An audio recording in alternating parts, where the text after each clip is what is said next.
Hello everyone, welcome back to Cars and Coffee and Wings and Wheels. I sort of lumped two shows together because neither one of them was big enough on their own for a single video. As it stands, this one's already pretty darn short.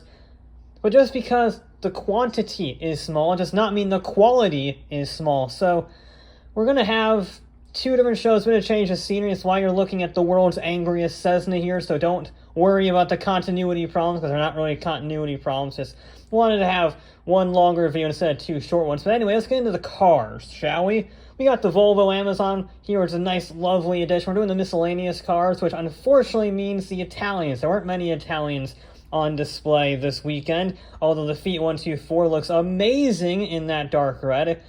And we have to talk about the Ghia 450 SS convertible, one of only 52 in the world, incredibly rare.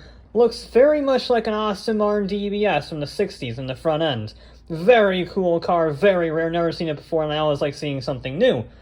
But let's move on to the British. We gotta keep talking with the European roadsters, whether it be the Triumph TR3 Road Racer, or some of the more classic British cars, like the Rolls-Royce and the not a Rolls-Royce Bentley, even though they're mechanically and identically the same. It is funny looking at them side by side and seeing just how similar the Silver Ghost are as to the Bentley. But that's not the only ones. The British had a great lineup, including the Rover 220 Turbo Coupe, the fastest Rover ever built, and a Sunbeam Tiger, the original Shelby Cobra, one could argue, a big V8 up front and a very small British chassis. Amazing vehicle. But let's move on to the Germans.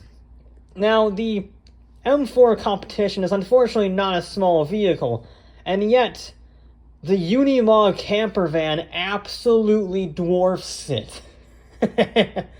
It's hysterical how big the Unimog is. I've seen the older Unimog, the military version, but seeing the more modern-ish one with the camper van kit is hysterical how big it is compared to the M4. But there you go. I mean, I think the M4, you can see the M4 goes up to about the height of the Unimog's wheels. I'm a sucker for big trucks. Maybe it's the inner 7-year-old in me, but I think it looks amazing. Again, another vehicle I've never seen before. And the Americans showed up with a lot of variety. Not a lot of vehicles, but a lot of variety. You had, the Packards, you had the AMC Eagle, you had a Plymouth Conquest, which is basically just a Mitsubishi Starion with a Chrysler badge on it. You even had some HUEYS products. So this is the Overland Station Wagon 475, sort of like their successor to the Jeep, once that started to become more widely accessible. They even had a sedan, which I completely forgot they made a sedan, but there you go. It's definitely the farthest away from the Lewis Jeep you could possibly get. GM had a little bit, but again, not a whole lot. They had this really great Impala SS from the 7th generation, and they had an actual L89 Corvette convertible. Very rare engine, the most powerful, fastest engine you can get in the C3 Corvette, so that's always nice to see a rare combination. And speaking of rare, they had the Futureliner. I think I pronounced that right. It's Future minus the E and Liner combined into one word. Think of it as a rolling advertisement for the next generation of products. They did them for a long, long time until one of their own products that they advertised, television, meant that you didn't need to leave your house to see the latest and greatest technology. But it's a massive vehicle. The dart behind it is not a small car, and it gets quite possibly dwarfed by it. It's a really cool looking thing. I think there's only about 12 left in the world, which is somehow more common than this, the Stout Scarab, a rear-engined V8 powered van, one of only, I believe, 5 left in the world, and plus one prototype. Super cool to see the Stout again. Never thought I would see it after I saw it at a concourse that one year, a few years ago. So nice to see some of the rare cars making their appearance, like the Roussillon, or the Stout, or the Futureliner. Just different vehicles you don't see every day. Speaking of vehicles you don't see every day, how about Louis Chevrolet's 1909 Buick race car? Yep, he would be the guy to go found Chevrolet, if you couldn't guess by the name.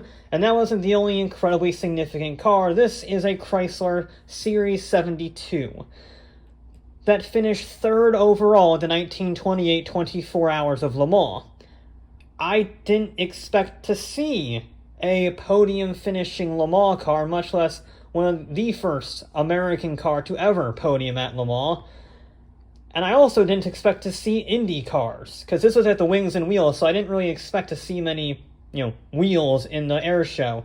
But we had this incredible Johnny Lightning special driven by Al Unser to absolutely dominate everything except the Indy 500 in 1970. And then they had this. This was the first ever Lotus Indy car, as in it was the prototype Lotus 29 that was not expected to race, but when Graham Hill had a problem with his and it crashed, they wheeled out the prototype, this exact prototype, and Graham Hill drove it to finish 7th in the 1963 Indy 500, and his teammate driving the production air quote spec of this car would later on finish 2nd, and he would have won if not for the USCA wanting an American driver to win and not black flagging the leader. So, list of things I expected to see at this and Cars and Coffee. Great sports cars, historic planes, things I did not expect to see, Le Mans podium finishers, arguably the most significant Indy car to ever race, short of maybe the Lotus 38, and one of 52 Ghia sports cars powered by the thumping Great American V8. Yeah, that's a truly incredible showing for what is a relatively small turnout, and yet, next week is going to be something truly special.